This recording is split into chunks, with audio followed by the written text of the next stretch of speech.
לא זכיתי לגיבוי הדדי, ולא זכיתי גם לקיום המחויבות הבסיסית ביותר, נאמנות ואחריות של שרים לממשלה שהם יושבים בה. מדינת ישראל תלך לבחירות האלה כדי להחליט בין תקווה לבין מימוש. ואני עד הרגע הזה בטוח שיכולנו אחרת ולא היינו צריכים להתגלגל לבחירות. אני דורש מהם להתייצב מאחורי המדיניות הנכונה להובלת המדינה, בביטחון, כלכלה, בהורדת יוקר המחיה, בכל תחום.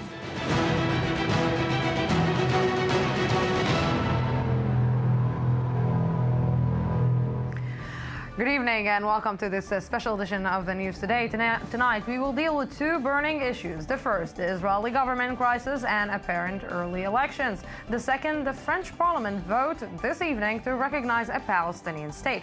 But we begin with election time. Less than 2 years since the last elections, Prime Minister Benjamin Netanyahu decided he had enough from his main coalition partner, Finance Minister Yair Lapid. Last night, in a bilateral meeting between the two, the Prime Minister set conditions for Lapid to continue the partnership. Those were rejected, and 24 hours after the meeting, Prime Minister Benjamin Netanyahu has fired two key ministers, Finance Minister Yair Lapid and Justice Minister Tzipi Livni. Tonight we will go to our correspondents in the field at the Prime Minister's office, and we will also be in East Jerusalem with Shai Ben-Ari, Sami Abu Diab, and David Kozowski. And we begin tonight in the studio. With me to discuss this matter is Mr. Dov Lipman, member of Israeli Parliament of Yesh Atid Party. Good evening. Thank you very much for coming. Sure. Very, very exciting night for confusing, yes. And political strategist and consultant Lior Chorev. Good evening. Thank you very much for coming. You know, gentlemen, maybe Benjamin Netanyahu is right. Maybe he didn't get the support that he needed. He is the prime minister. Since Operation Protective Edge, what we're seeing is ministers that are going against him and maybe digging tunnels against his coalition. Maybe he is right. Maybe enough is enough. And let's go back to elections and let the people decide. I think elections actually started when you first saw the decline in the numbers of both Tzipi Livni and Yesh Atid leader Yair Lapid. I think that was a sign. They were seeing their electorate. Yair Lapid lost, according to the polls, about half of his support. So they were on the edge, and they were looking for their own agenda, whether it was peace at first, and then it was going on several maneuvers in the Knesset. The fact is that the true losers of tonight are Lapid and Livni. They had we were here a week ago. We offered them to resign. They wanted the chair more than so they were fired. You get one chance in politics to set the agenda. They could have set the agenda and they could go to the elections on their own terms. They decided that they wanted to be fired. You could set the agenda at the first week. You could set the agenda when this government was maybe built and decided how it's going to happen and what is going to happen in this government. But maybe you chose wrong. Maybe you chose the wrong brother. And when I'm talking about brother, I'm talking about someone who's not even a friend right now, which is Economy Minister Naftali Bennett. Sure. I want to strongly disagree with the characterization of wanting to hold on to the chair. If that was true, former Minister Lapid could have gone into the meeting last night, given into every single condition that the Prime Minister wanted, and held on to his position as Finance Minister for a long period of time. This battle between the Prime Minister and Yair Lapid and Yesh Atid did not begin a week ago or not a month ago. People in Likud told me today that as early as the very beginning of this government, there was a direction from the Likud party, attack Yesh Atid at any moment that you can. And by the way, it happened weekly within the plenum of the Knesset. Find any way that their plans should not come into fruition. We come right now with a budget which anyone who really analyzes it, 6 billion shekel to defense, 4 billion to redo the health system, 3 billion to education, 2 billion for welfare, to get people out of poverty, 1 billion to internal security, which everyone knows we need more policemen and more security. We come with this budget and we say we want to really make change, we want to make things better. Prime Minister wants his position. He wants to make sure that he's not only Prime Minister today, Prime Minister tomorrow, Prime Minister in a few years, and that's what this is ultimately all about. And he will do anything at this point to make that happen. That is the story of tonight. Before we will continue and understand, maybe Benjamin Netanyahu forgot, and we said it in this studio, forgot that he needs to be not only a Prime Minister, but also a leader. We are still waiting for Prime Minister Benjamin Netanyahu to give a speech. Just in a few minutes, he is going to conduct a press meeting in the Prime Minister's office. But before that, Eli Ochenberg and Uri Shapira take a look at the last 24 hours that went from tense late-night government meetings to a new political reality. It was a huge failure. No one can say it's a big surprise, but the aggressive tones after the Monday night meeting, described as a last-ditch effort to salvage the five-party coalition government, were harsh. Israeli Prime Minister Benjamin Netanyahu presented his rival Finance Minister Yair Lapid with 5 demands: stop undermining and lashing out the government, transfer 1.5 billion to the defense budget as promised, release the funds required to the military to finish relocating the majority of its training bases to southern Israel, freeze Lapid's flagship housing reform plan, the 0% VAT bill, and back the Prime Minister's controversial Jewish state bill. Lapid, as expected, completely rejected Netanyahu's demands, and by that, Israel is heading towards early elections, and mutual accusations from all opposition partners took over. Prime Minister Netanyahu decided last night to take Israel to unnecessary elections. We had an alternative, a good alternative. Instead of wasting billions on unnecessary election, instead of bringing the economy to a halt, we could have passed the social budget. The election in Israel will be between an extreme provocative and paranoid government and a self-confident Zionist government. It's not secret that Israelis don't quite understand why, after less than 2.5 years, we're going to elections. But it doesn't matter now. Elections are an established fact. Meanwhile, opposition leaders welcomed the early elections and called for it to be as soon as possible. It's about time that Israel will have a social government that's sensitive and eager to act on behalf of the weak sector. The fight between the political leaders will probably get even less civil as elections be officially declared. You know, when the people are confused, not only the journalists, but when the people of Israel are confused, today I sat down with students in a high school, and they said, we don't understand what the government want from us. We don't understand what our position here in the society, and we are going to vote in a few years, in 2 years, in 1 year, and we don't feel like somebody is understanding us. So when the people are confused, I believe that the government is also confused, and Benjamin Netanyahu feels that maybe it's about time to reshuffle and do some order. I think Benjamin Netanyahu is not confused. I think he knows exactly what he wants. It may be cynical, but he knows what he wants. He's going to these elections. He's setting the agenda on security, on nationalism. Again, it's his turf. He's setting it on whether or not the Palestinians will unilaterally declare a state or not.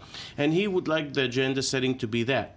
And he's going towards these elections when the polls give him more mandates than he had when he ran together with Avigdor Lieberman. He's doing that while his main rivals in the government are losing their positions. Kachlon is still very early in the stage. Kachlon would have needed 2, 3, 4 more months to be well prepared for these elections. And he's doing that while formulating a new coalition while running in the elections. So what he's looking at is the opportunity.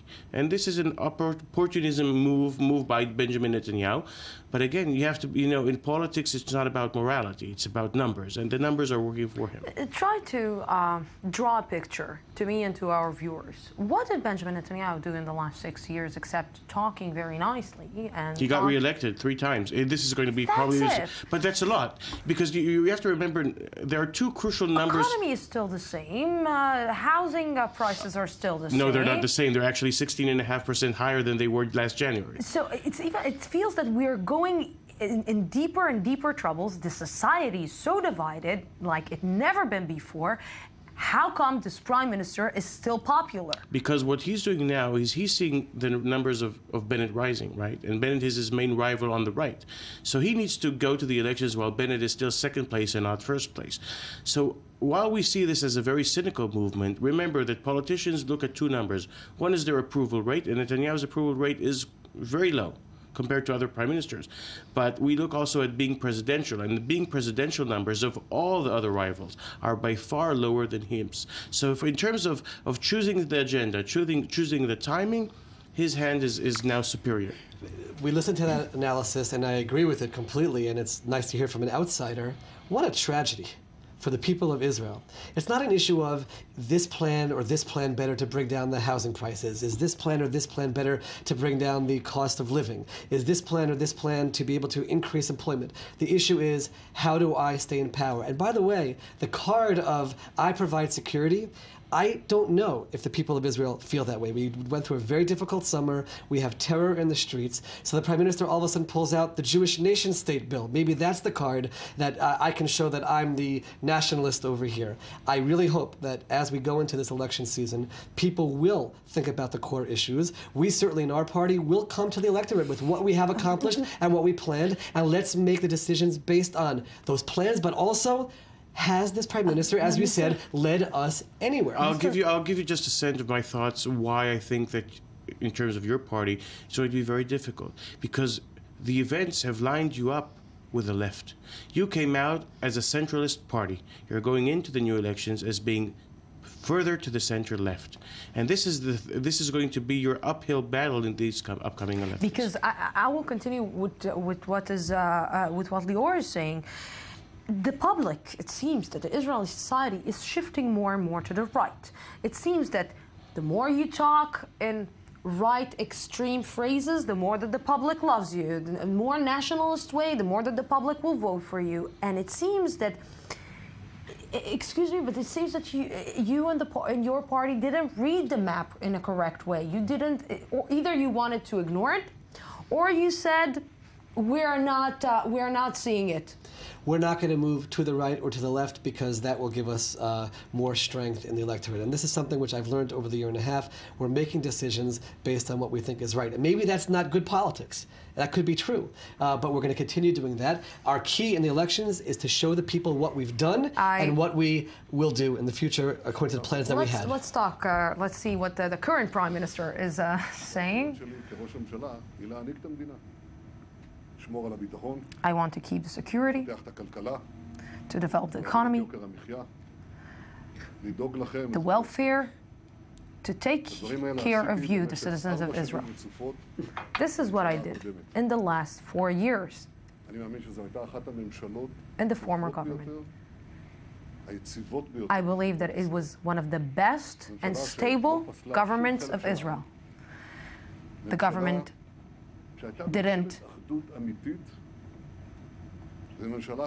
and accepted everyone, did a lot, trains, roads, bridges, free education from age 3, free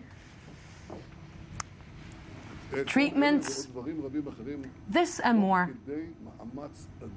we did with a lot of effort to prevent Iran at the same time from getting to its nuclear program.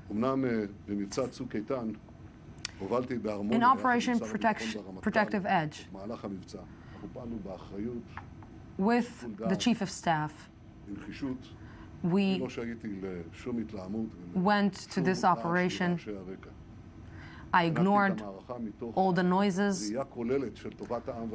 I looked at the battle while I looked at the benefit of the citizens of Israel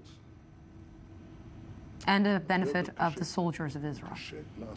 But with this government, it's very, very hard to do and take care of the welfare of the citizens of Israel. Since the day that this government was born, it was a national government. And maybe It was like that because of the results of the election.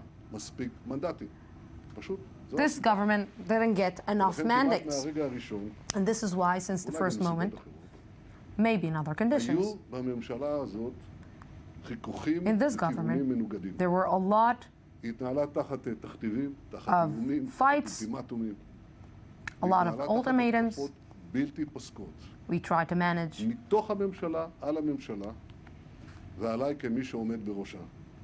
with a lot of pressure, inside and outside, and especially a pressure on me.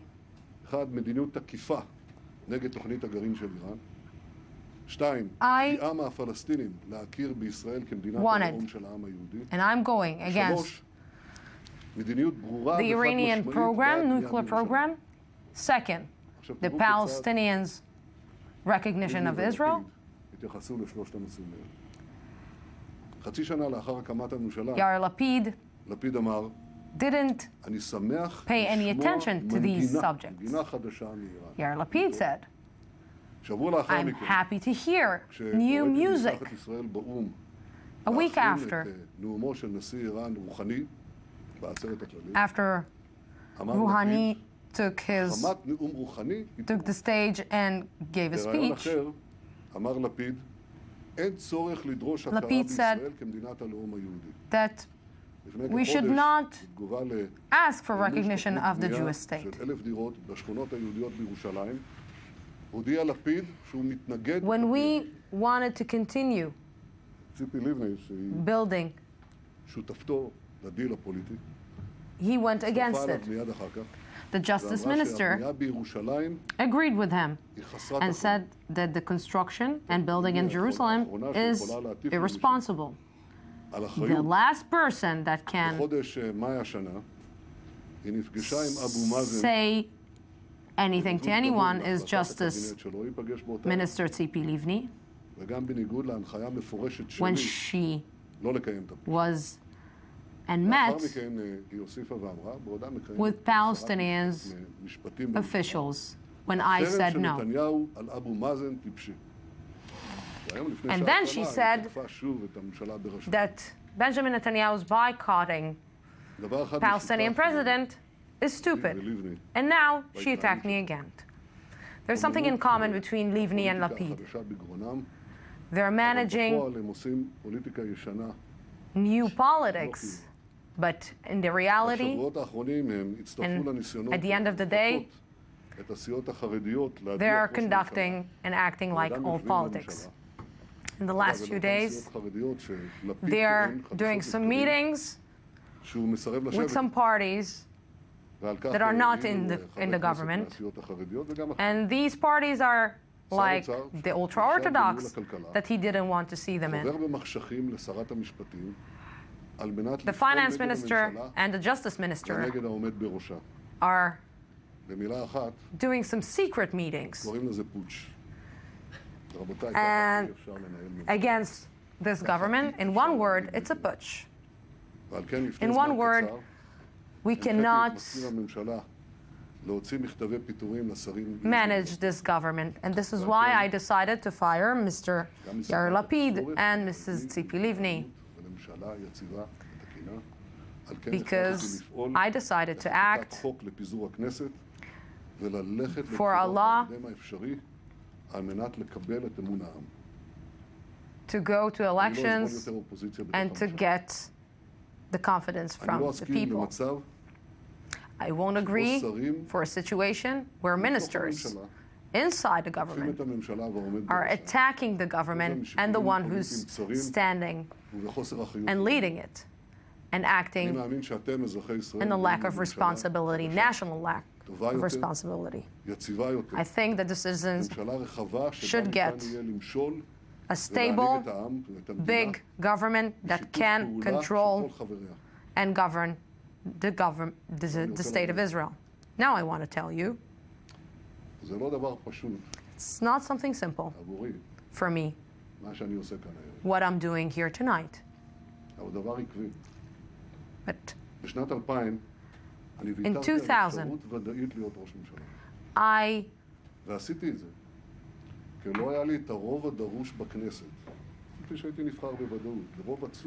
I decided not to be prime minister, although I could be prime minister.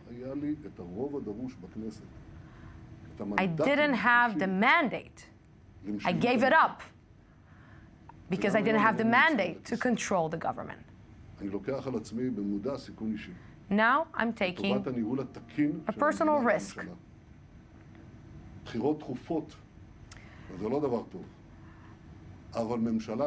Elections in such a short time is not good, but a government that has ministers that are acting against it is something dangerous, and we should act in a fast way to get a strong and united government. And I'm telling you again, and this is why I'm telling you again, for this, we need a big party and wide party that will able to control. Whomever of you from the right and central right that want a strong government, I ask you to choose me, to give me a mandate to lead the country and the people. Thank you very much. Mr. Prime Minister, citizens of Israel are asking why we're going to elections. And you are bringing and claiming that you have problems with your ministers. Why? The second question is, what about Lieberman, Avigdor Lieberman, and Naftali Bennett, economy minister? Are they also about to be fired? We are going to elections because we see that we don't see a government that is able to manage itself. And in the days, I'm telling you just little of the things that we need to do to take care of the army. I cannot do this in government that each and every time the ministers inside and outside are attacking the government, and they're like the international community attacking Israel. And I'm saying again, even in 2000, I am not going to elections when I don't have a mandate, and I'm doing it right now again. And in regard of other ministers, I blocked other attacks from other ministers, but Yair and Livni didn't stop. Just a short while ago, I did a meeting with the cabinet and the ministers, and I said, we should stop. We should stop. If you want, we can go together. Unfortunately, the attacks that I just described only went bigger and bigger and stronger, and we need to go to elections to a stronger government. Mr. Prime Minister, you are accusing Tzipi Livni and Yair Lapid that they are going against you. There are some rumors that you're going to the ultra-Orthodox parties and actually going against the same government that you're saying that is going against you.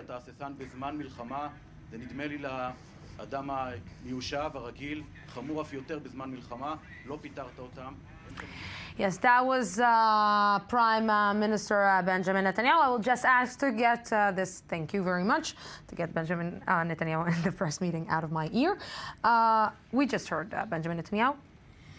It seems that he is under pressure, under a lot of pressure, and he's a little bit nervous. First of all, he is nervous. Going into elections, I've been following prime ministers in the last 20 years, going in and out of elections. Elections are disturbing, even if the polls are good for you. It's always better to know what you have now rather than to think about what may happen after the elections. But in any case, the elections have officially begun. we can see the strategy very clear. It's funny because you can see that Lapid came into the government. See that you're getting a lot of calls and SMSs during our conversation here. Lapid came into this government with a brother, and he's living with a sister.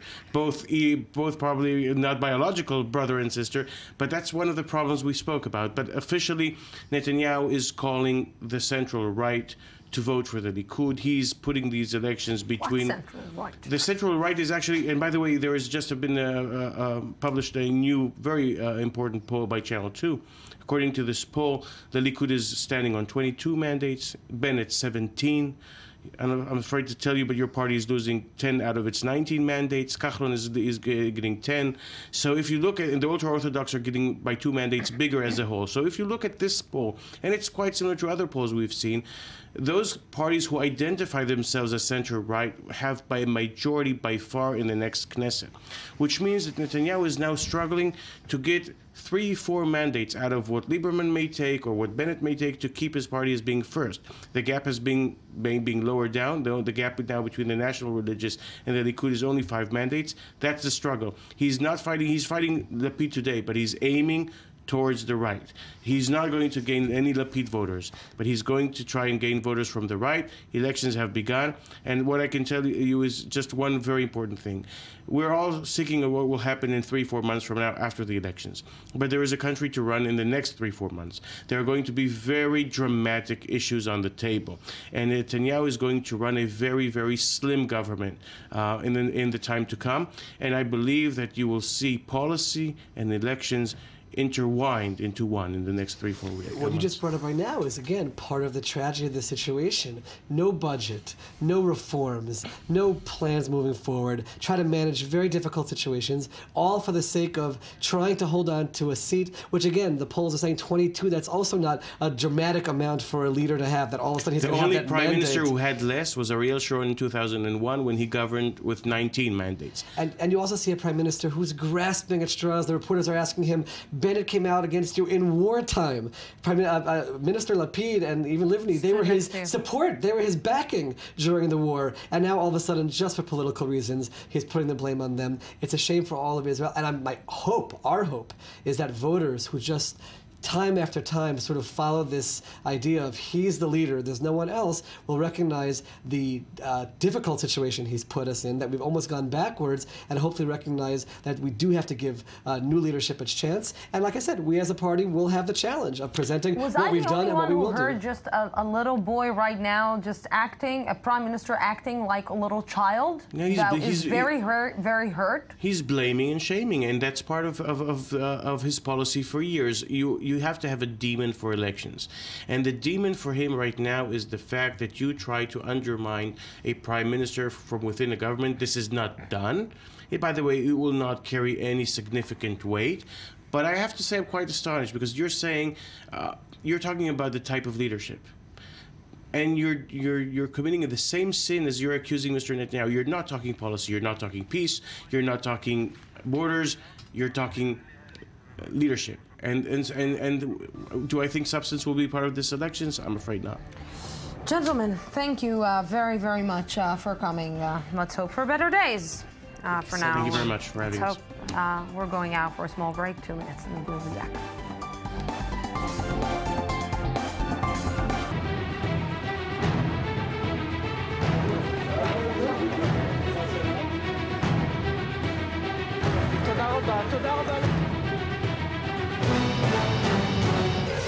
לא זכיתי לגיבוי הדדי, ולא זכיתי גם לקיום המחויבות הבסיסית ביותר.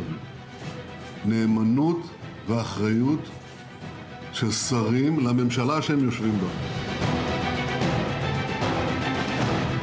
מדינת ישראל תלך לבחירות האלה כדי להחליט בין תקווה לבין מימוש. ואני עד הרגע הזה בטוח שיכולנו אחרת ולא היינו צריכים להתגלגל לבחירות. אני דורש מהם להתייצב מאחורי המדיניות הנכונה להובלת המדינה, בביטחון, כלכלה, בהורדת יוקר המחיה, בכל תחום.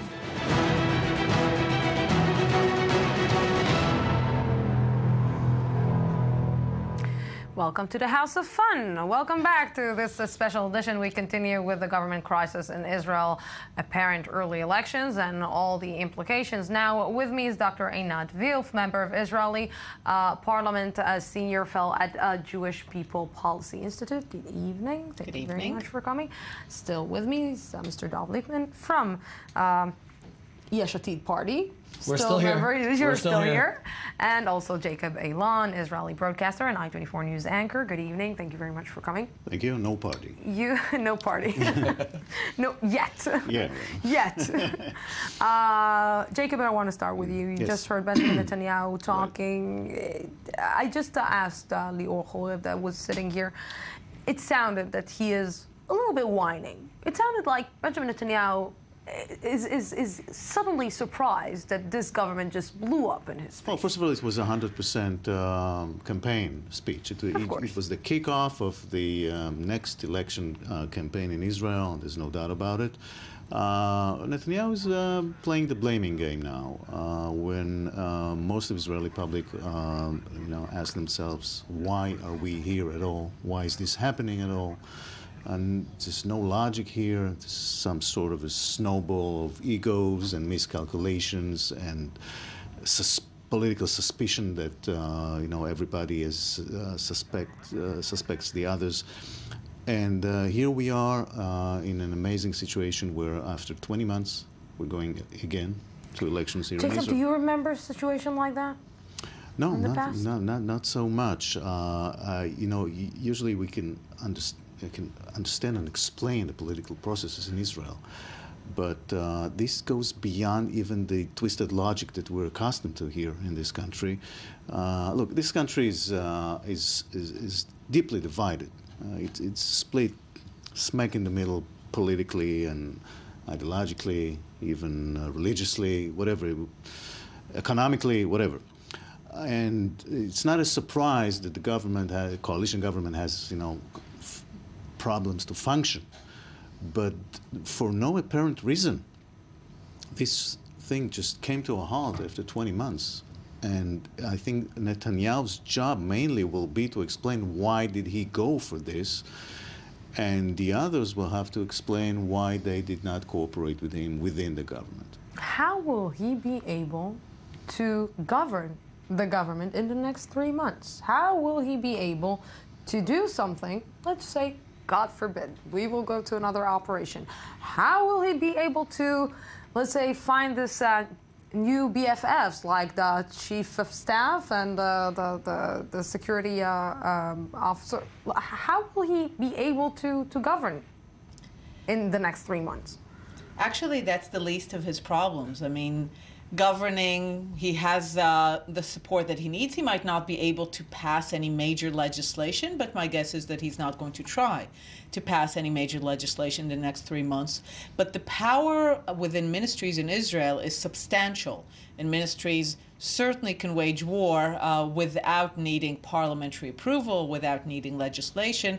In some ways, his life might even be easier. He will have fewer ministers, he will have more loyal ministers, so he might find that these will be the best 3 months of his government in these 2 years. So the problem of governance is not an issue in the next 3 months. The issue of legislation will come to a halt. He will not be able to pass any major legislation or anything that is not broadly supported, but my guess is that that's the least of his concerns. So you say that he really wanted it, in one way or another? No, I don't think he wanted it. He would have preferred not to go there. We need to understand that this is very rare. The last time that the Israeli parliament dispersed after such a short period of time was in 1961.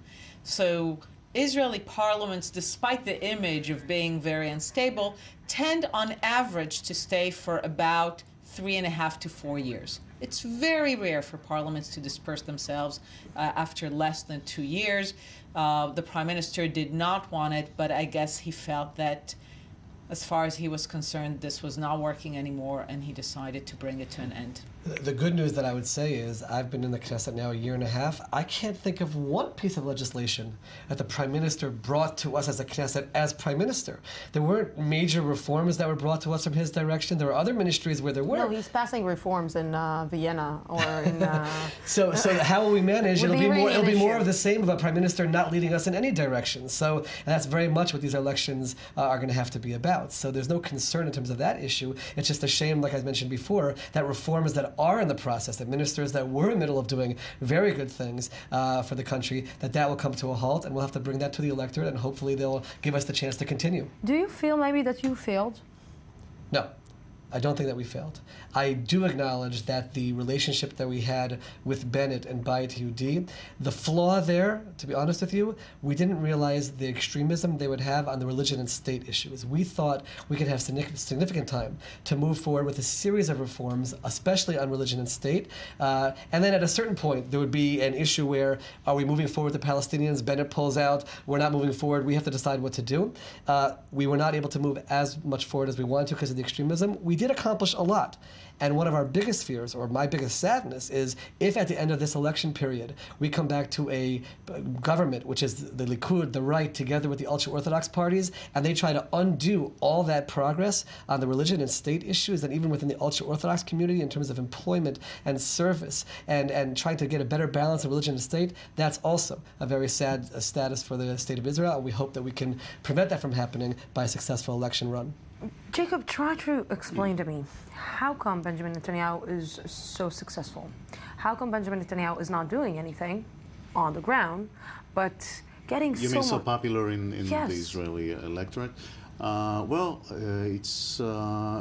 It's hard to explain, but the fact is that over time, and still now, he's viewed as potentially the only candidate who's like fit to be prime minister, so-called. There was a change of generation in Israeli politics. And by the way, on this angle, I think it's quite sad because this government had a potential.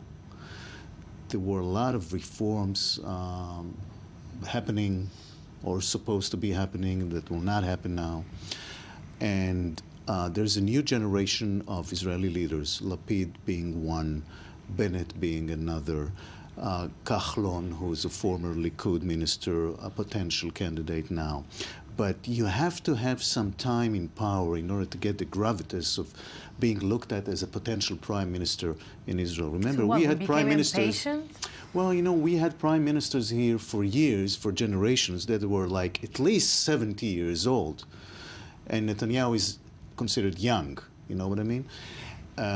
And when you have first-term politicians like Lapid or Bennett or others, they need more time to get cooked in politics, and it was very evident in the past less than 2 years that they are still rookies. I mean, they made a lot of political mistakes. My friend here alluded to just one that he can point as to Lapid and Bennett. They made a lot of mistakes, and they are not viewed yet. I neglected to mention also Mr. Herzog from the Labour Party. They are not viewed yet by the Israeli public, but that can change, and things can change. It seems that this government has a lot, or this parliament has a lot of people, good quality people, but don't have the capabilities or don't have enough, let's say, time and ground to actually do what they know or what they can do. Before we will continue speaking, I want to go to Eli Hochberg, who is right now at the Prime Minister's office. Prime Minister Benjamin Netanyahu, Eli continued giving and answering questions after the first question that we presented here. He was still angry or more peaceful?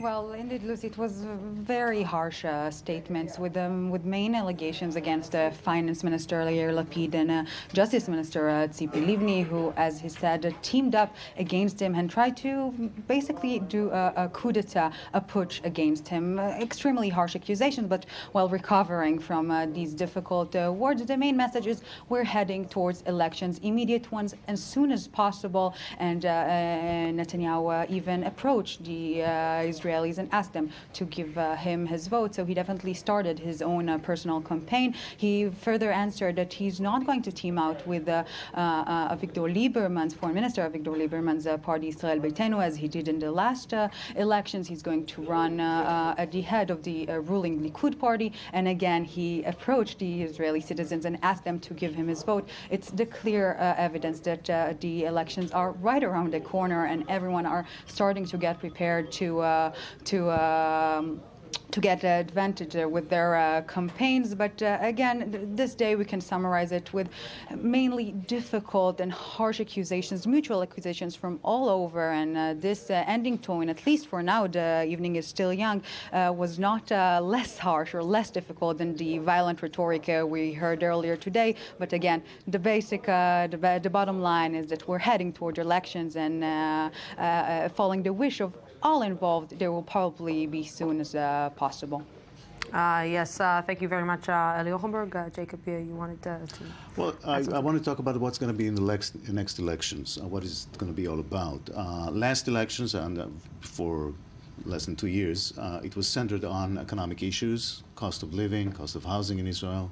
That only got worse, by the way, so that's going to be a major thing. But I think the character issue of Netanyahu, it's going to be a referendum on Netanyahu, yes or no. Probably the other parties, those who got fired today and others, will try to form a sort of a bloc that would be basically under the roof of against Netanyahu, just say no to Netanyahu. And these two issues, the economic issue and the Netanyahu issue, I think will rule next campaign. So the economic issue is yes or no to Benjamin Netanyahu, like you said. We're again not hearing the peace process. We're again not hearing the Palestinians or any political agenda being put on the table. How come? How come it just they take it out before the elections and put it back in when they are getting the position and getting on track? The thing is that still most Israelis believe today, and this is the case broadly since 2000, that peace is not possible. Peace the way we conceived of it in the 90s, that you end the conflict for all and for good. You shake hands on manicured lawns and the conflict is over. I think there are very few people who buy this vision in Israel today. I think there is a deeper understanding, even among people who support a two-state solution, that the conflict might not be at a point where such a solution is truly possible, that the Arab world is truly willing to accept the Jewish people as indigenous to the land, as people who have a legitimate right to have a sovereign state here. Not an exclusive right, not a superior right, but a right. And as a result, the left still finds itself in a prolonged crisis that has started since the year 2000, because on the one hand, it wants to continue to sell the two-state solution to a deeply, deeply skeptical population. And that is why people say Israelis have moved to the right. They have moved both to the left and to the right. They have moved to the left in the sense that many more support, in theory, the idea of a two-state solution, but they have moved to the right in the sense that they don't think that it's possible, and because they don't think it's possible, there's no pressure on the leaders to go do it. If I'm wrong, Prime Minister Benjamin Netanyahu gave the Bar Ilan speech where he spoke about the two-state solution, him saying the two-state solution, but it seems that in the last 2 years, less than 2 years, he's doing everything to back from this statement this 2 years because he didn't really believe it, and maybe he was pressured by the international community to say that, by the United States to say that. When a prime minister doesn't believe in the, let's say, the things that he's saying, this is a little bit problematic to even continue and selling your ideas to the people, but it seems that he's selling them very good to the Israelis. I don't think it's an accurate description. I think he was genuinely willing to give it a try. I think to date he has not received sufficient credit for how far he was willing to go in the negotiations. But fundamentally, people in Israel are deeply skeptical, and I think for good reason, that there is truly a possibility for peace, to end the conflict for all and for all good times, and to accept that alongside an Arab state, Palestine, there will be a Jewish state Israel. And Israelis want that, even those who are on the left. And the left still is not able to convince Israelis that peace is possible. It might maybe convince them that it will do more to pursue it. But you remember Livni said for years, just put me in a room, just put me in a room. Well, she was put in a room again and again and again. Did peace emerge from that? No. So in that sense, Prime Minister Netanyahu continues, and that's surprising to many people from the outside, he sits at the Israeli center in the sense that he's willing to give it a shot, but he's also under no illusion that it's really possible. Illusions? Well, let's remember two things. First of all, the Prime Minister talked about the ministers who spoke out against him. That was largely on this issue. Certainly in the case of former Minister Lapid, we saw an opportunity at the end of the Gaza conflict with the possible help of Egypt, Saudi Arabia, to possibly use that inertia, the movement towards something. The Prime Minister didn't go that way. Moderate Arab countries. Correct, to try to work towards something in terms of shifting the situation on the ground in Gaza, and at least to try to go in that direction. So a lot of the conflict right now internally here is about that issue. Let's also remember the Prime Minister is continuously pounded inside the Likud, members of Knesset in his own party on this issue. I have no doubt that during the campaign he's going to pull very, very far right as he also competes with Bennett. And I think you will hear voices from the what they call the center left who will speak out about we need to always continue to try, even though, as certainly Anat said, there's a lot of skepticism in the Israeli public. Jacob, you want to add something? Well, the fact is that for most in Israeli public, the issue of the Palestinian-Israeli conflict is in the back burner. People are not interested in this issue as a major issue, as a major campaign or election issue. Look, Tzipi Livni, who carried the flag of this process in this government, according to just the latest poll from a couple minutes ago that was published tonight by Channel 2, her party was cut in half, okay? And she's hardly going to make it, according to this poll. But that shows you that it's not the main issue. It's far from it, far from it. The major issues here are cost of living and cost of housing, and young people frustrated not be able to get housing. But you know what is the most frustrating thing? That the people who are going to be maybe who were supposed to benefit from all these new reforms are the people who elected Likud party, are the people who are suffering more, and they usually that's the paradox of Israeli politics. That has been always. So in one way or another, they are going to vote for the person who is not making their lives any easier. Well, stopping the reforms. He's stopping the reforms from happening. First of all, we don't know who's going to vote for whom. We'll have to see, wait and see. But that's true that voting patterns in Israeli public and Israeli elections have a lot to do with ideology, with the brands. For example, the Likud brand is still very, very strong, and people tend to vote for this brand. As opposed to the other side, which is like center-left, which has no significant brand at this point. It used to be the Labour Party, not anymore. But you don't agree that in one way or another the Likud brand is dead? Because even when we are hearing veteran politicians that were part of the Likud party, they're looking right now at the Likud and they're saying this is not the Likud that we were part in. If we're talking about Michael Eitan, if we're talking about Dan Meridor, if we're talking about President Rivlin, they are looking at this government, they're looking at the Likud and saying what's the this thing with is the not brand, our Lucy? party. The thing with the brand is that's the name does it, you know? And the name still holds. We'll have to see how much in the next elections, but if you listen to Netanyahu tonight, he spoke about me and Likud and me, and he provoked all this, all this emotional attachment to the Likud party, which this He's party... rebranding himself, you're saying. Old branding himself, I should say. Old branding. So with elections expected to take place in March, the campaign season is set to coincide with some interesting developments on the world stage. I-24 News reporter Shai Ben-Ari takes a look at some of the international implications of the decision to head for early elections. With Israel headed for elections, some of the immediate implications are fairly clear. One is that any resumption of peace talks with the Palestinian Authority will likely be put off for the time being, with Prime Minister Benjamin Netanyahu eager to emphasize a more hawkish narrative as he shifts into campaign mode. All the latest polls have forecast the Nationalist Jewish Home Party, headed by Economy Minister Naftali Bennett, becoming the second largest party in the Israeli parliament, primarily at the expense of Netanyahu's hawkish Likud. The Prime Minister will be looking to underline his position as leader of the Israeli right wing to prevent votes going to Bennett. And with no incentive to appease the more moderate members of his coalition, it is doubtful the coming months will see a breakthrough on the diplomatic front. Before President Obama leaves office and before Secretary Kerry leaves office, we'll continue to look for ways to do that. I don't know exactly when or how and what that will look like, but I can tell you it's such an important American interest that it's very likely that over the next 2 years we'll continue to try to achieve that. Things could get messy, though. A Palestinian UN resolution to set a time frame for the end of the occupation of the West Bank is likely to be submitted to the Security Council in January. Some in the Israeli government fear that this time, as a result of tensions between Washington and Jerusalem, an American veto might not be forthcoming. Such a diplomatic blow could throw a spanner in the works and perhaps even affect public opinion in Israel, threatening Netanyahu's political standing.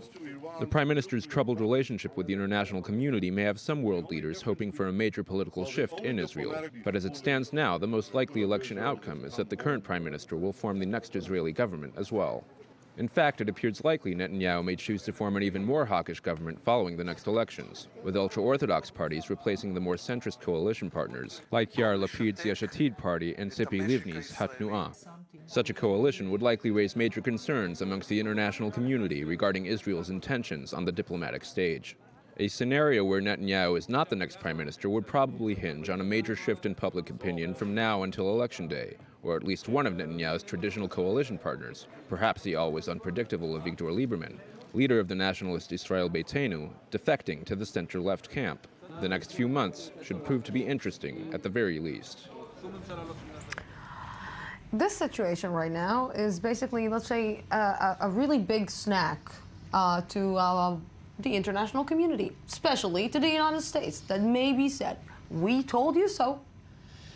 There's no doubt that among the many issues that are on the table, I don't view it as a snack. I view it again as something for us, as an Israeli citizen and member of Knesset. It's so sad to see us in the situation with these major challenges on the table and major challenges in front of us that we're in no position to govern. But more than that, that the voices that try to speak out, voices of reason, that try to maybe be more moderate in nature, that the Israeli electorate or the Israeli public will want to see them out and see a more hawkish government in. It's very difficult to understand that. Part of our responsibility during the election season is going to have to do some of the unbranding and for people to understand the magnitude of what it means to blindly vote Likud, to blindly vote Netanyahu, to understand how it does impact their lives and our future. Do you think that in the last elections we saw that, let's say in one way or another, Barack Obama tried to intervene in the elections? Right now, Barack Obama has nothing to lose. He can intervene in whatever he wants because he's had a lot of time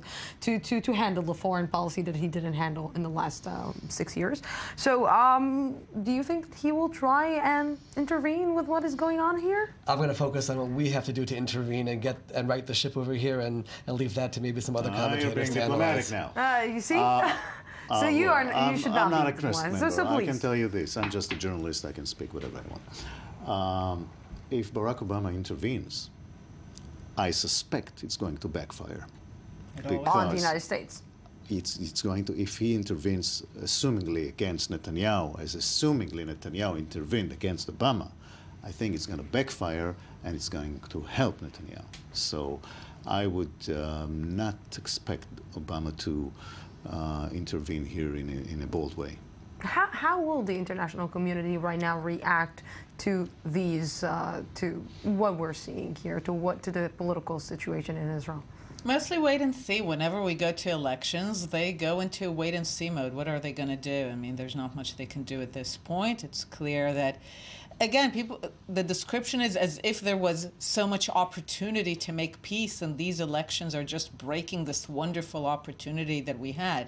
It doesn't seem that there's an opportunity. Yeah, but for the international community, Benjamin Netanyahu is an obstacle to reaching peace? We're always seeing that the leaders of the countries are saying that Benjamin Netanyahu is not the best partner to reach. So they need to begin to change their analysis. I find that a lot of people in the international community have a very condescending, I would say colonial and arrogant attitude towards the region.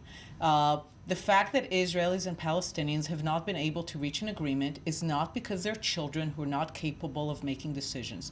They happen to have opposing worldviews and goals. That's why they're in conflict. I like to say that the reason we're in conflict is not because we don't understand each other, but because we understand each other perfectly. When we can make peace, we actually know where the other is living, we know their phone number, and we will be able to make it. The fact that the international community thinks that they can do better on one of the most complex issues in the world, in my view, is deeply condescending.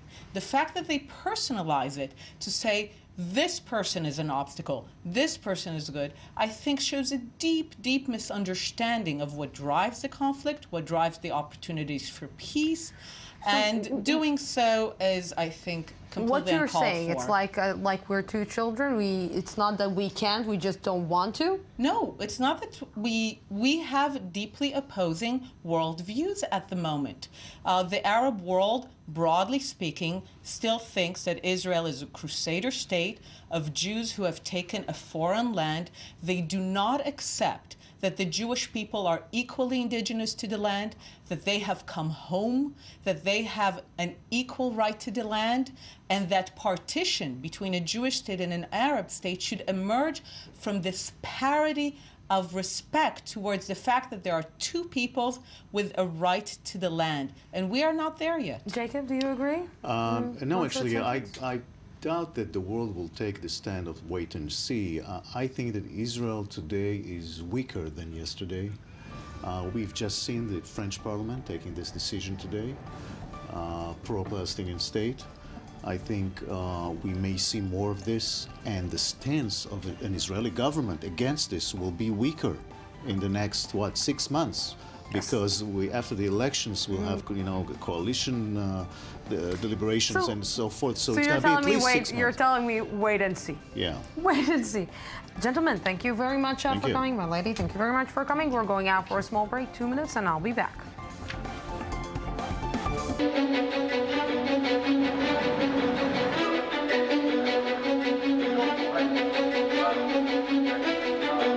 Si cette tentative ultime de solution négociée n'aboutit pas, alors il faudra que la France prenne ses responsabilités en reconnaissant sans délai l'État de Palestine, et nous y sommes prêts. Cette tentative de faire passer à l'Assemblée nationale une résolution visant à la reconnaissance unilatérale de l'État palestinien est quelque chose qui est dangereux et qui ne facilitera pas le processus de paix.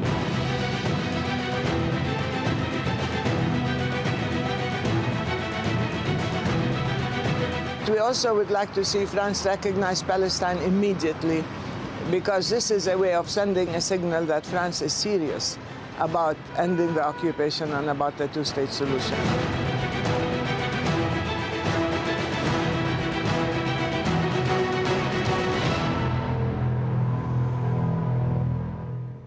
I said before, welcome to the House of Fun? Yes, welcome to the House of Fun. Welcome back to the special edition. We now shift gears from the political crisis in Israel to Paris, where the Parliament this evening voted in favor of unilateral recognition of the Palestinian state. France becomes the latest EU country to undertake the purely symbolic vote after the British Parliament. Alongside the vote, the Palestinian Authority is also set to present a requested timeline to the UN for a return to the 1967 borders.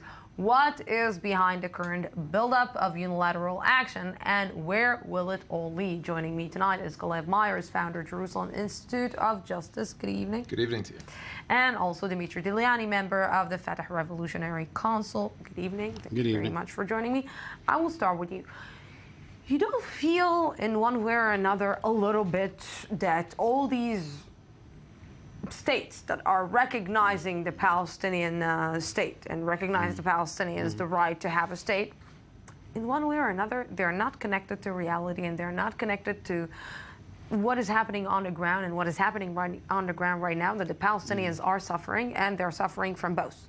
They're suffering from Israel, and they're suffering also from the division inside the Palestinian Authority. And they're just coming and saying, okay, yeah, we recognize the Palestinian state, now do whatever you want. Well, no, that's not the way to put things. When it comes to diplomatic relationship, I disagree with what you said as unilateral. What do you think France needs Israel a concession to take such a sovereign decision? Two, when you said highly symbolic, it's non-binding, and there's a big difference between non-binding and symbolic. This will become policy, just like it will with the UK. Especially after May, new government, new elections, new government, there will be an official recognition. And for France, it's going to be the same thing. We believe that this is a move in the right direction to promote the peace process, to promote it's a vote in the side of justice, in the side of peace and security for the Palestinians and Israelis. So it offsets the failures of Netanyahu that were given as a burden on the Palestinians and Israelis through deliberately failing the peace process, as Mitchell said, and after that John Kerry said, the closest and only friends and allies of the state of Israel. Maybe it's about time to let the international community decide, because Israel is right now occupied with completely other things. Israel didn't speak about the peace process for a long, long time. They tried, the Palestinians tried. They understood that it's not working between these two, between this country and this place, let's say the occupied territories. It's not working. No one is listening. No one wants to reach an agreement. Maybe it's about time that the international community will say to Israel, you know what? We are deciding for you. I think that would be a very irresponsible thing to do. The interesting thing is that apparently the majority of people in France think that creating a Palestinian state is a good idea. However, when Palestinians are asked whether they would prefer to be a citizen in the state of Israel or the state of Palestine, in a poll that was taken last week, 77% of Palestinians in the West Bank said that they would prefer to be citizens in Israel.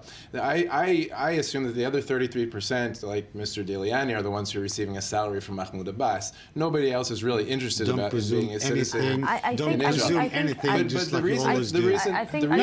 No, but the reason that this is so this is so irresponsible. I want to make things clear. No. He mentioned something personal. I have the right. Before I will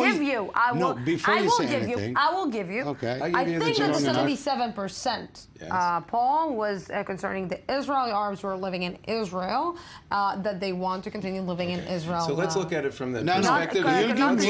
He mentioned something personal. First of all, I do not take any salary or any benefits from Mahmoud Abbas or the Palestinian National Authority. Please do not presume things as you usually do. And that's what leads you to wrong conclusions. I was told you're representative of Fatah. I have no idea who paid your salary. And the way you kind of deliberately twisted the facts and did not mention who's that opinion poll was given to shows the true self. Palestinians in the West Bank? No, it was Palestinians in Israel. I want to talk for a second about perspective from the Palestinian Authority. Let's set aside, like everyone does, we'll set aside the opinion of the Palestinian people living in the West Bank and where they actually prefer to be citizens.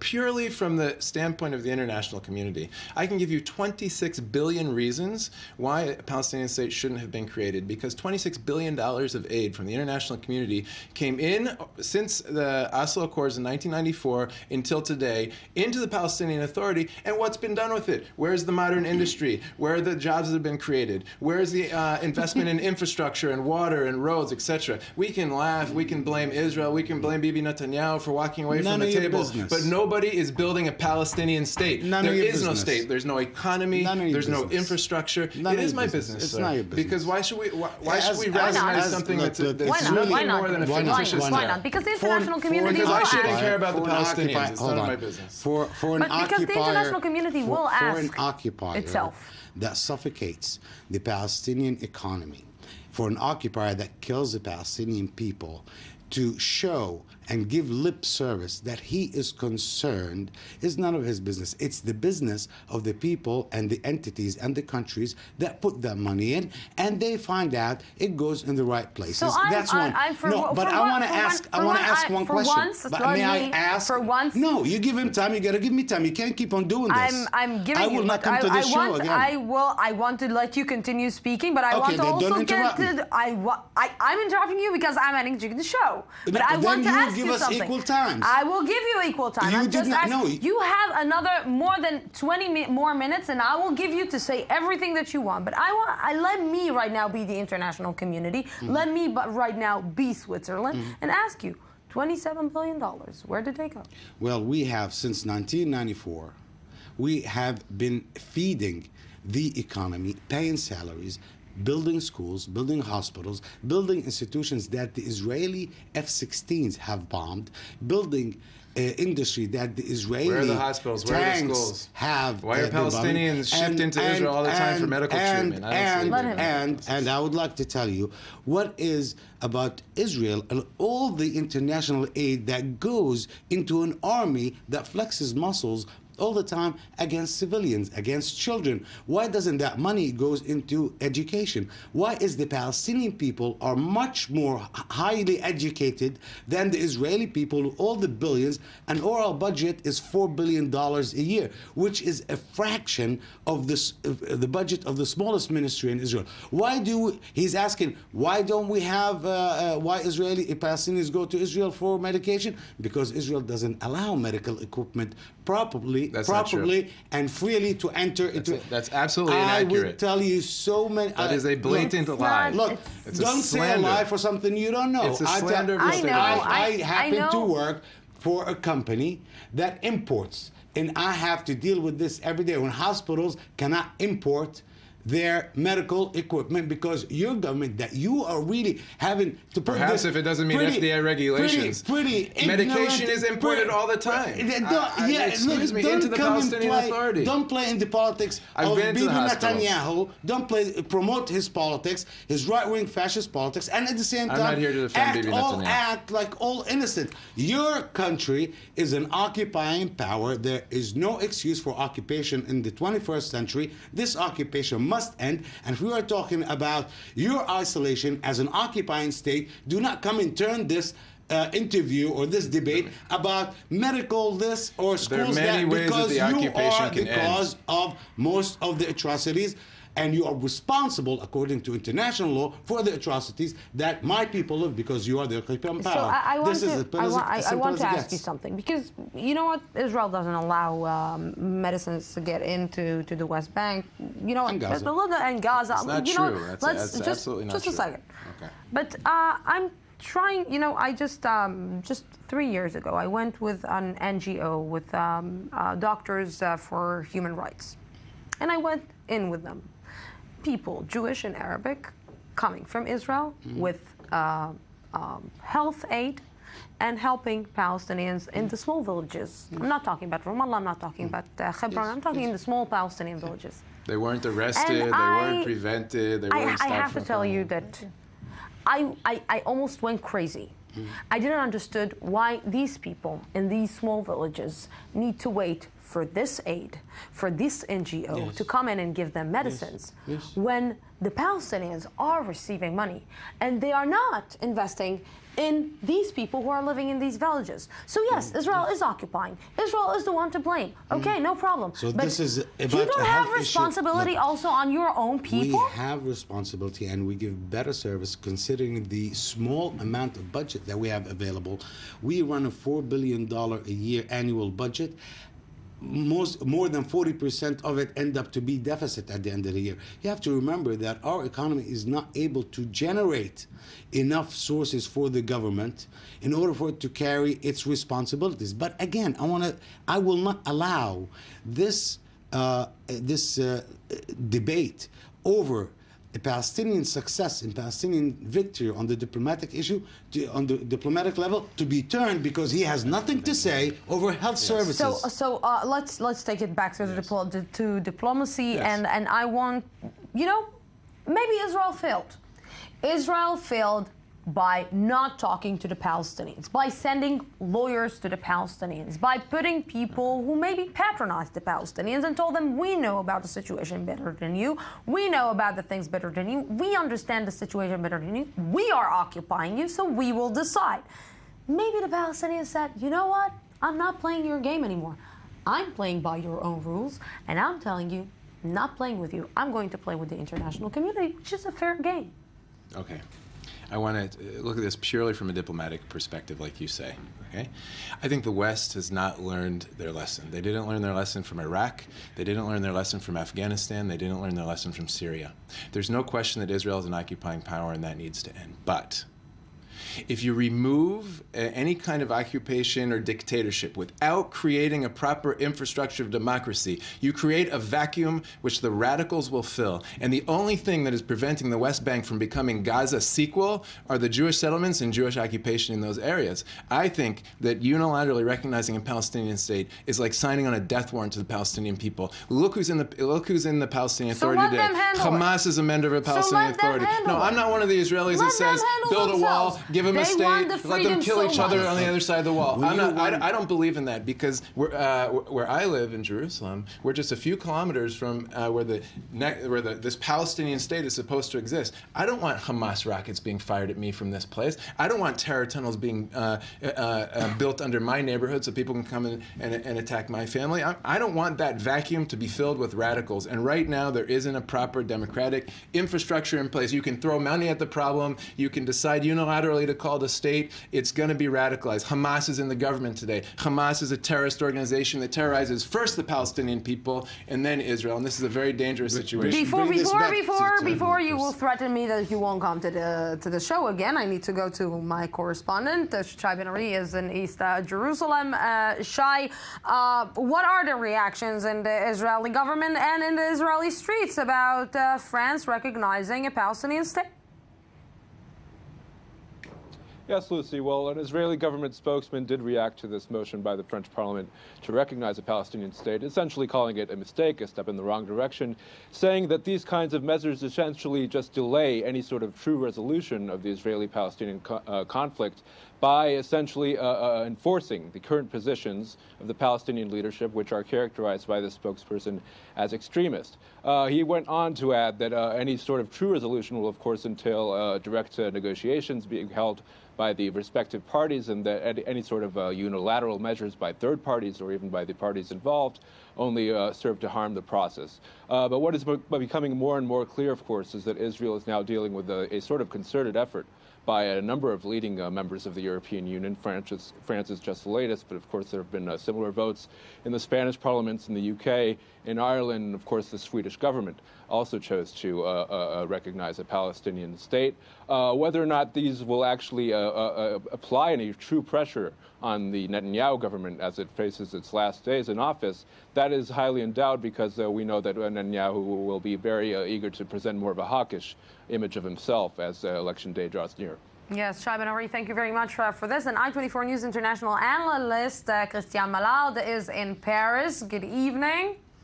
The result of the symbolic, unilateral and non-binding vote by the French MPs for a Palestinian state is not a surprise. 339 for, 151 against. The question is, where does it lead to? It's not going to influence any political move by Israeli government.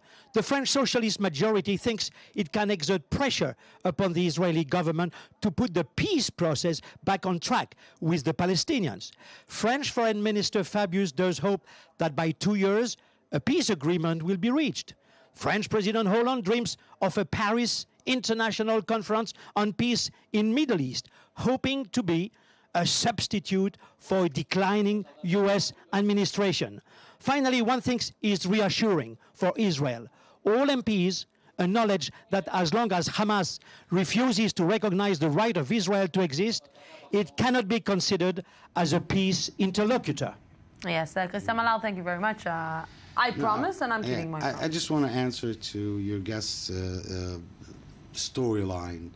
I believe for a criminal to come and boldly say that he is continuing with his crimes because it's good for the victim is beyond believe it's the utmost level of racism when But you yet think that's exactly that- what you're doing, I didn't- because the I didn't- PLO I is the didn't- primary abuser I didn't of Palestinian interrupt you human when rights. you're talking your nonsense, so let me do my piece. So, it's the utmost level of racism when you accuse other people of not knowing their best interest, and you, as a criminal, as the one who's committing the crime of occupation, trying to tell them what to do. I don't believe that this kind of supremacist mentality, if it continues, there is no chance for peace. We are people that struggled, and we know where we're going, and we're going about it. And I tell you something about the French recognition and the whole world's recognition.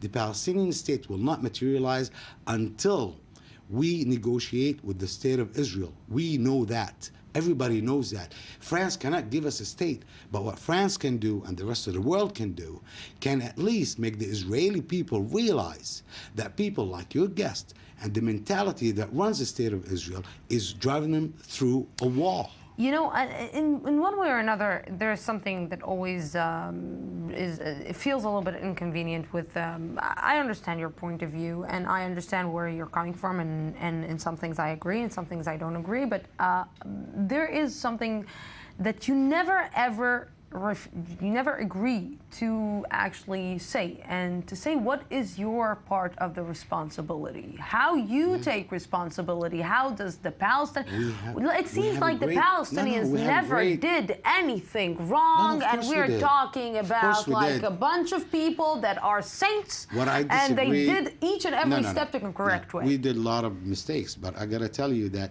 I will not accept that the stick will be held in the middle, that we will be held equally responsible for the crime of occupation and continuous occupation and settlement activity as Palestinians and Israelis. We have to understand that, yes, we did a lot of tactical mistakes in our journey to struggle for our land, for our freedom, for our statehood, something that we will not accept to be a decision of the occupier. In other words, do you understand that in one way or another, you're paying the price for this now? I'd like to respond to this. Of course, we are paying the price for our mistakes. One of them was the way that, for example, we agreed to Oslo. Oslo should have been more clear, more determined. We shouldn't have left Jerusalem till the end. We should have agreed on international recognition at the end of 5-year negotiations period. We shouldn't have left it for a Jewish radical to assassinate Rabin. So my people, my whole people, and the Israeli people will pay the price through right-wing fanatics that run Israel today. Mr. Diliani continues to refer to the occupation as the greatest crime on the face of the earth. But what he's doing is actually putting the national rights of the Palestinians above the human rights of the Palestinians. Hamas, during our last engagement in Gaza, people just opened up their mouths to speak criticism of the political opinion of the Hamas. They were taken out, lined up in the street, and shot in the head. That is a gross abuse of human rights. So by going into this unity government with the Hamas and saying the Hamas, going with them, this is the only way that we're going to receive our national rights back. It's putting land above the interests of people. It's putting power above the interests of people. When you put land above people, you get a graveyard. And I think we need to start talking about the human rights of Palestinians. I know that this is very inconvenient for the Palestinian Authority, because when they look at the mirror on their human rights records, they're going to have a really difficult time with arbitrary arrests, with tortures, with degrading treatment, with executions in the street, being in a unity government with Hamas. But I think we should start talking about the human rights, because in my opinion, it might be a terrible thing for a Jew to build a house on a certain plot of land, but that is not a worse abuse of human rights than taking somebody in the street and shooting him in the head for sharing their political opinion. In one way or another, in this, I agree with you, but you know, I'm trying to look also at the Israeli side, and what is Israel doing in the last 6 years to actually reach peace? It seems that Benjamin Netanyahu gave up on this. The last 15 years, it seems that Benjamin Netanyahu, with his last government and his current breaking government, it seems that he is away from Mahmoud Abbas 20 minutes. 20 minutes is separating between Mahmoud Abbas and Benjamin Netanyahu. And Benjamin Netanyahu just decided to just put aside, to throw the Palestinian-Israeli conflict and not to put any notice, and to say, I want to be prime minister. I don't want to lead. I don't care about the Palestinians. in one way or another, he doesn't even maybe care about our human rights and our democracy. If we are not talking about a democracy in one way, but we are living in a democracy. And I'm right now, as a person who's living in Israel, really worried about the democracy that I'm living in. Yes.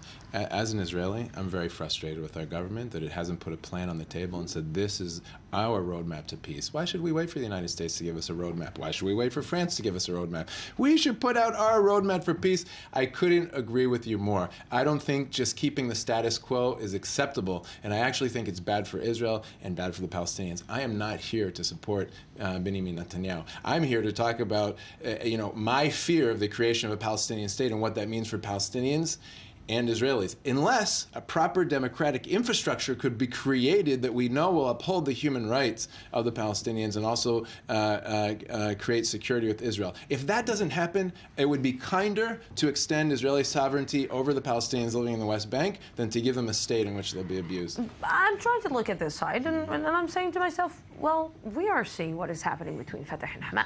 Yes. We are seeing that this let's say, unity government, this friendship, this understanding, this agreement, let's call it in 100,000 words, it's not working. It's not working because in one way or another, even Mahmoud Abbas said it. It seems, let the Israelis handle with Hamas. I don't want to handle with Hamas. I don't want to sit down with Hamas because Israel is sitting down with them. So if you want to sit down with them, go sit down with them. It means that Mahmoud Abbas is frustrated also about Hamas. So yes, when we are seeing that the Palestinians themselves right now are not able to, let's say, solve their own problems, how will they be able to create a country? Well, we have a reconciliation government. It's not a unity government. Hamas is not members of it. Are you still believing in this word reconciliation? It's reconciliation. It's not unity. It's as simple as that. And the sole purpose of this government is to prepare for elections. The people will say the final word, whether they want our way, or they want Hamas's way. All opinion polls show people like our way better, which is to reach peace settlement with Israel and achieve the. So why haven't we seen elections in 8 years? What are you waiting for? Why aren't there elections? Okay, would you just listen to me now? Don't sidetrack things to serve your purpose of again pretending to care for the Palestinian people while you are killing the Palestinian people. So let me finish. That would be the Hamas, not me. And if you think about Palestinian rights, give me my right to speak. Something probably you're not used to. But anyway. Don't generalize anyone. You know, I'm talking about him. Not everyone who is each and every day getting up in the morning and killing Palestinians. You know, well, so it's not the reality. No, his government, but yet, when I have to yet conclude one thought without interruption during the past 25 minutes, what I'm saying is that Hamas has its own problems, just like when Israel had its internal feud, and Rabin was killed. And the whole course of the state of Israel changed since that day. We had our feud. It was not the president, but a lot of people were killed by Hamas, and that changed our course. At the end of the day, Hamas agrees on the official level to any political agreement that we, as PLO, not Fatah, as the PLO, reaches with Israel. This is given. This was stated publicly. But what Hamas is suffering is internal feud right now because they are fearing to lose control over Gaza. Yes, the reconciliation government is there, and it's not a unity government, because if it was unity government, it would have practiced its authority over Gaza. This hasn't happened right now because it's a reconciliation government. A lot of Hamas power centers. Maybe Mahmoud Abbas doesn't trust Hamas at the end of the day. He doesn't trust them. He doesn't trust Hamas. I don't trust Hamas. What's new about that? We have serious issues, but our main problem is the state of Israel, because Israel right now and the right-wing government of Israel and its parties feed off Hamas. They feed each other. When Hamas promotes itself, they talk about Israel not wanting peace, Israel killing, Israel continuing with settlement activity, Israel being supremacist, racist, apartheid regime. And then what happens? They would go and issue statements to that effect. Israel, at the same time, goes and issues statements that feed into that. Let me just give him one last sentence, because I was fair enough. One last sentence, because we have to finish. You know, I started by referring to the general desire of the Palestinian people living in the West Bank, as presented by the statistics last week, that 77% of them would prefer to be a citizen of the State of Israel and the State of Palestine. Wrong piece of Very information. quickly in this debate, we swept that under the carpet and said, okay, that's nice. But let's talk about wrong. the diplomatic situation. Let's talk about Israel. Let's Wrong connect Israel to the information. Hamas. You're feeding the viewers wrong information. I care about the Palestinians and I care about Why their you insist opinion. on that? Gentlemen, Wrong information. I will never be able, I'm sorry, I'm such a small woman, and I will never be able to get peace. Strong and powerful.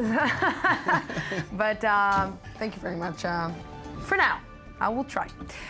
Thank you very much for coming Thank you. to the studio. Thanks for We're going having out and we're finishing actually, we're not going out. We're just finishing the evening edition. We'll be here tomorrow at the same time, same place with David Matlin from the Jaffa Port, Israel. Have peace. Have a great night.